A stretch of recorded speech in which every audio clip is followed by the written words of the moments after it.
Hey everyone, today we're going to learn about the pronouns and how many types of pronouns, all about them. So let's start the video. First of all, what are pronouns?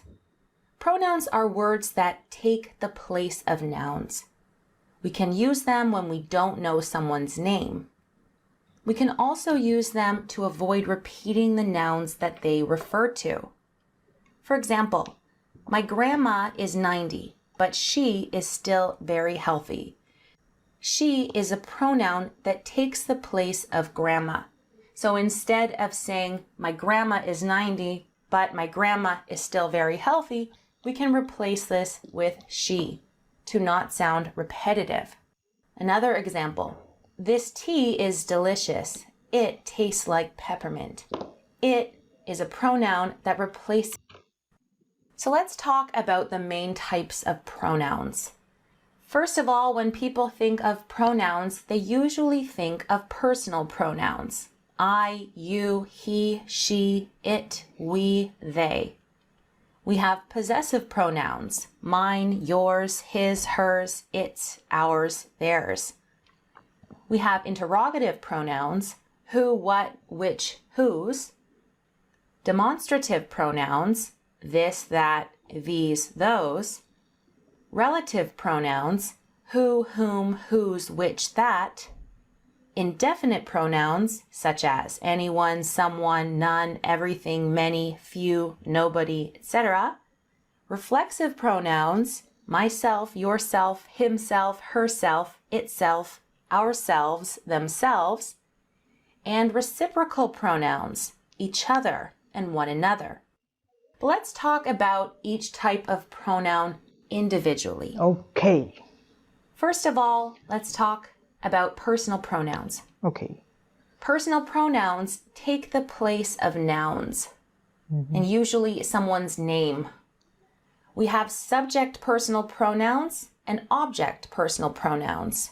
I, me, you, he, him, she, her, it, we, us, you, they, them.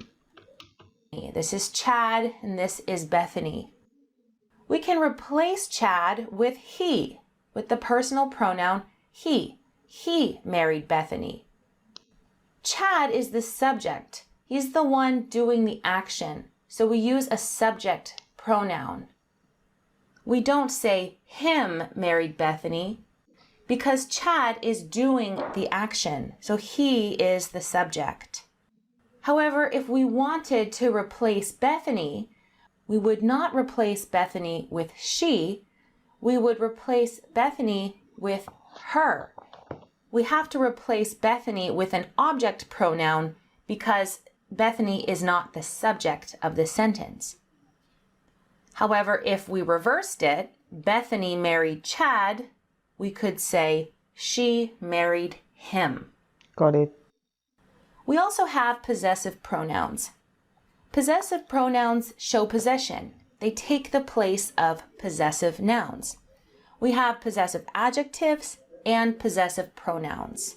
My, mine, your, yours, his, her, hers, its, our, ours, your, yours, their, theirs. Got it. For example, that is my phone. That is my phone. That phone is mine. It belongs to me. That phone is Donna is our baby. Donna is ours. Next we have Donna is ours. Let me make the notes first. Donna is ours. Okay, I made the notes. Next we have interrogative pronouns. Interrogative pronouns take the place of people or things. We use them to ask questions. Which, what, who, whom, whoever, and whichever. For example, who lives in that apartment? What's inside the attic? Next we have reflexive pronouns. Next we have reflexive pronouns. Reflexive pronouns refer back to the subject. We use reflexive pronouns when the subject and the object are the same. Myself, yourself, himself, herself, itself, ourselves, themselves, yourselves. For example, the boy wanted to play by himself. Because the subject and the object are the same, we have to use himself.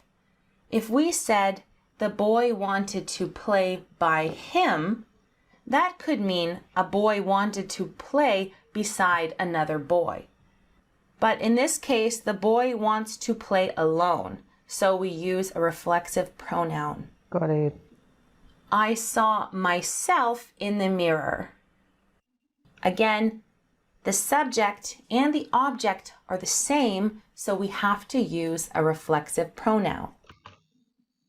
Next, we have relative pronouns. Relative pronouns introduce relative clauses. Now, some of these pronouns can also be a different type of pronoun, but it's a relative pronoun if it introduces a relative clause. For example, that, who, whom, whose, which, whoever, whomever, whichever. For example, the boy who lives next door lost his bicycle last week. We enclose this with commas because who lives next door is extra information. The boy lost his bicycle last week is really the main sentence. Who introduces the relative clause who lives next door, and it's extra information. Another example, people that exercise frequently are generally quite healthy. In this example, that is a relative pronoun introducing the relative clause exercise frequently, and we do not use commas here because this is essential information to the sentence. If we say people are generally quite healthy, even though that's a complete sentence, it is necessary to use this relative clause because we are saying that people that exercise frequently are healthy, not everyone. Next, we have demonstrative pronouns. Demonstrative pronouns take the place of things. This, that, these, those.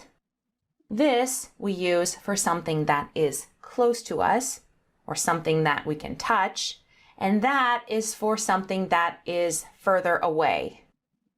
These is the plural form of this, and those is the plural form of that. For example, that is the painting I love. That refers to a painting over there. Come look at this. Those are my shoes. Next, we have indefinite pronouns. And there are many indefinite pronouns. Indefinite pronouns take the place of unspecified nouns. One, other, some, none, everybody, anybody, no one, nobody. For example, is anybody at your house?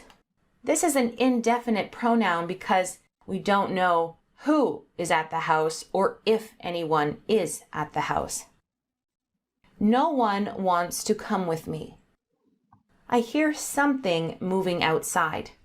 Again, we don't know what is moving outside, so it's indefinite. And finally, we have, so it's indefinite. And finally, we have reciprocal pronouns. There are only two reciprocal pronouns, each other and one another. Reciprocal pronouns are used when two or more subjects are acting in the same way towards the other.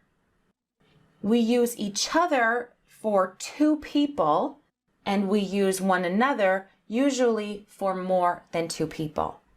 For example, my parents love each other.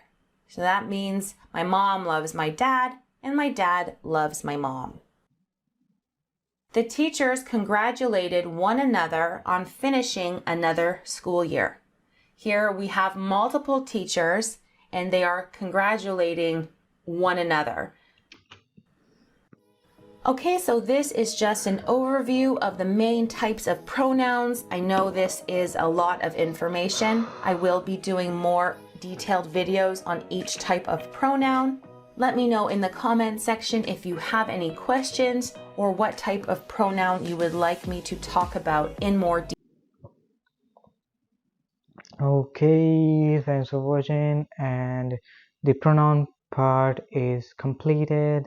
I thought there would be a quiz or something in the last, but there was no quiz. I was waiting for that, but no. Okay, I'll meet you in the next video. Bye.